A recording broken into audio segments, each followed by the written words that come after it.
What's going on, guys? Welcome back to another edition of From the Red Carpet. And it's the 100th episode, so I'm going to do things a little bit differently. Normally I would talk about upcoming movie news and stuff like that, but today I'm going to go over the top 10 moments from the series, and in no particular order. So, let's get into it. In episode 2, back before Matt Reeves' Batman hit theaters, fans were all wondering who the villain was going to be in the film. Eventually, we learned that it would be the Riddler, but unlike any version of the Riddler that we'd seen before. After a long list of actors were named for the role, Paul Dano was reported to be playing the villain. So, what would he look like? We all expected some variation of the classic look, green hat, green suit jacket. But what we got was nothing like that at all. We got a demented Zodiac-inspired version sporting a green trench coat and army cold weather mask, and he looked pretty wild. But Dano's portrayal of the character was an instant classic. In the very first episode of the series, we learned that a new Green Lantern series was headed to HBO Max. The series would star American Horror Story actor Finn Wittrock as Guy Gardner, and the series was going to feature multiple Green Lanterns, starting with Alan Scott and going through the decades, eventually ending with Gardner. It was going to be pretty cool, and it was going to feature the Green Lantern Corps as well. However, the series never came to be, especially after James Gunn took over and rebranded the DCEU into the DCU. In episode 68, we learned about the plot of Avengers Kang Dynasty. Kang would recruit the Council of Kangs to take on the new Avengers. Sam Wilson, as the new Captain America, would be joined by a lot of Phase 4 heroes like Shang-Chi, She-Hulk, Ms. Marvel, Deadpool, Reed Richards, and a lot more. Also, we learned that the heroes would be split into multiple teams to fight different variants of Kang. With Shang-Chi and Ms. Marvel being major characters in the film, seeing as to how Shang-Chi's rings and Ms. Marvel's bangle both have ties to Kang. In episode 60, new set photos emerged of Halloween Ends, showing off Jamie Lee Curtis as Laurie Strode, dressed in similar clothing as she wore in the 1978 original film. This led fans to believe that she was going to have one last final battle against Michael, and it was probably going to mimic some of the fight they had in the original film. Then, they showed this guy, Corey Cunningham, saying that he was only just a new character and gave no other information. Well, guess what? He ended up being not only a huge part of the movie, but the whole plot literally revolved right around him. And they more or less made him the new Michael Myers. So, that's a thing. But did we enjoy it? No. No, we did not. In episode 74, we learned about a new Bioshock movie that was headed to Netflix.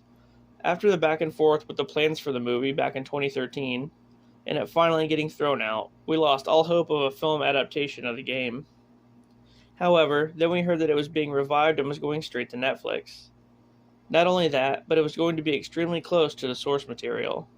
Then, Keanu Reeves' name was thrown in the hat to play Jack, the main protagonist from the first game. We never got a release date, and we're still waiting to hear more about it. But a Bioshock movie? Yes, please. In episode 18, we got set photos for the upcoming Resident Evil Welcome to Raccoon City film. This was huge because at the time, the only Resident Evil films we had were the crappy Paul Anderson ones. Lame. So yeah, this was pretty exciting. The photos showed off an extremely accurate RPD and Spencer Mansion. Not only that, but Leon and Claire as well. To be honest, I couldn't have been more hyped. Then, once the film came out, it was still pretty good, but I feel like they crammed way too much in there. For whatever reason, they tried to combine the events of the first two games, which ended up convoluting the storyline and also not having enough screen time to tell the story properly. It was a bit all over the place, but being a huge RE fan, I still liked it anyway. In episode 13, we got our first look at the live-action Carnage and the Venom sequel, Let There Be Carnage. Woody Harrelson was to play Cletus Cassidy in the film.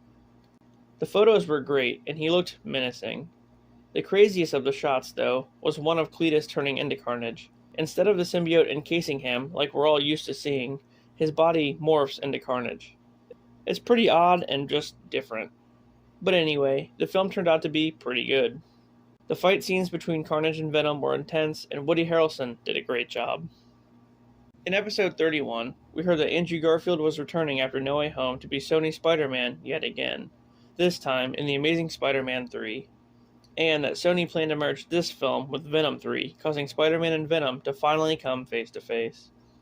However, as exciting as it was, eventually we learned that this was not the case. The Amazing Spider-Man 3 was a really popular topic at the time, and everyone was hoping this news was true. But now, we know that Andrew Garfield isn't going to be in Venom 3, and the plot of that movie will only revolve around Toxin. But as far as The Amazing Spider-Man 3 goes, will Andrew Garfield return? Well, time will tell, I guess. In episode 7, we got more news regarding the Resident Evil series that was heading to Netflix. The plot would have Wesker's two daughters in a post-apocalyptic city taking place years after a T-virus outbreak. So, Wesker was going to be heavily involved. Then, we got the casting. Lance Reddick was cast to play Albert Wesker, and fans were very confused. I mean, I get it, but give the guy a chance. Later on, once the series came out, he ended up looking more like Blade than he did Wesker. But it was still a pretty decent series. They set it up for a season 2, but Netflix canceled it, feeling that it wasn't really well received. Then, lastly, in episode 88, we learned a lot more about the plot and characters that would be in Avengers Secret Wars. After the Council of Kangs defeat the Avengers and Kang Dynasty, the Avengers, X-Men, Fantastic Four, and a bunch of other heroes from the multiverse come together to take him down once and for all. In the film, we'll see everyone from Hugh Jackman's Wolverine to Tobey Maguire's Spider-Man to Chris Evans' Human Torch, and it's going to be pretty wild. Also, that a Council of Reeds might appear, which is comprised of different Reed Richards variants. One thing Marvel fans are looking most forward to is the introduction of the symbiote, which Spider-Man is set to wear in the film, so that'll be pretty awesome. Well, there you have it, guys, my top 10 moments from the series.